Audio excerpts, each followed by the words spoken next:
દેશ આઝાદ થયો, દેશમાં લોકશાહી આવી, લોકશાહીમાં દેશમાં બંધારણ બન્યું અને બંધારણની કલમમાં 444, 244 તે કમાં આપણા વિસ્તારને 5મી અનુસૂચિ તરીકે જાહેર કરવામાં આવ્યો।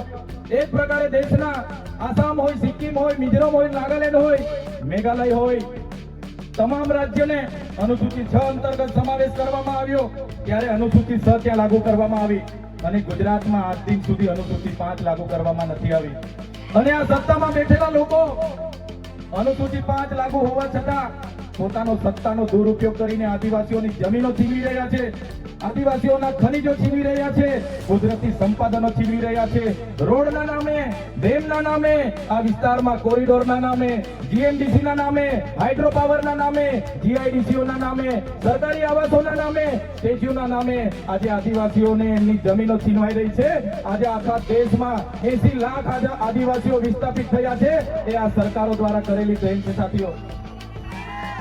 આજે ગુજરાતમાં, આજે દેશમાં 8% આદિવાસીઓ છે।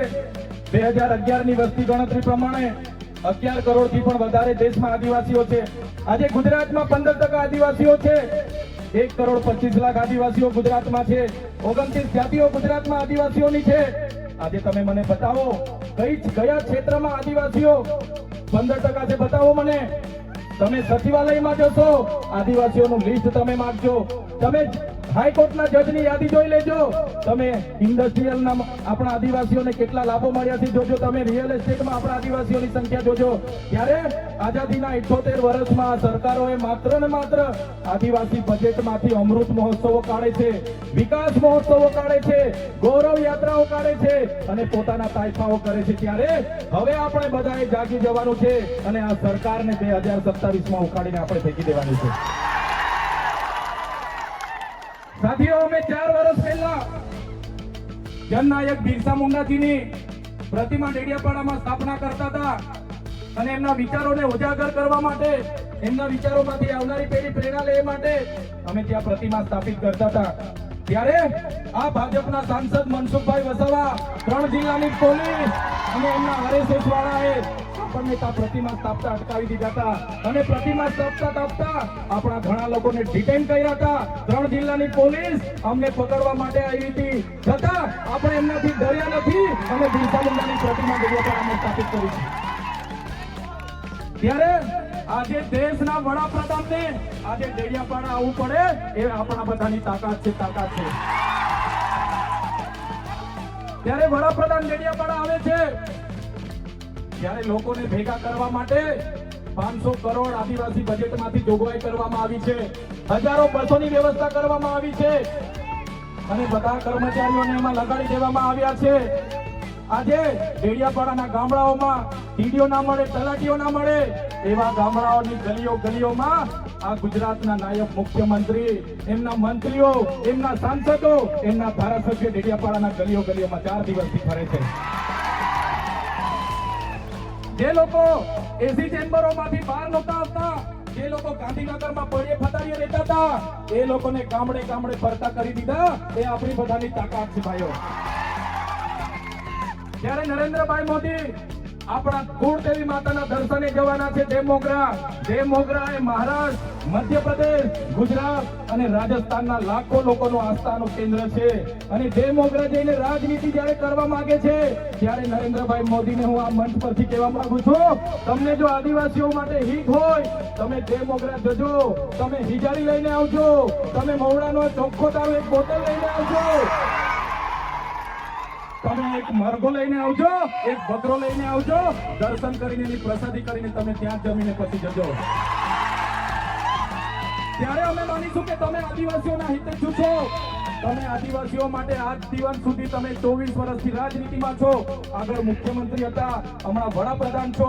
આદિવાસીઓ આજે શિક્ષક માટે આંદોલન કરે છે, શાળા માટે આંદોલન કરે છે, નર્મદાના પાણી માટે આંદોલન કરે છે, પોતાની જમીનો બચાવવા આંદોલન કરે છે, જીએમડીસી હટાવવા આંદોલન કરે છે, જીઆઈડીસીઓમાં રોજગાર માટે આંદોલન કરે છે। ત્યારે નરેન્દ્રભાઈ મોદીજીને કહેવા માંગુ છું, હવે અમે લડેંગે, જીતેંગે, જિંદાબાદ, મુર્દાબાદ આવેદન નિવેદન કરવા માંગતા નથી। હવે અમે લડવા માંગતા નથી।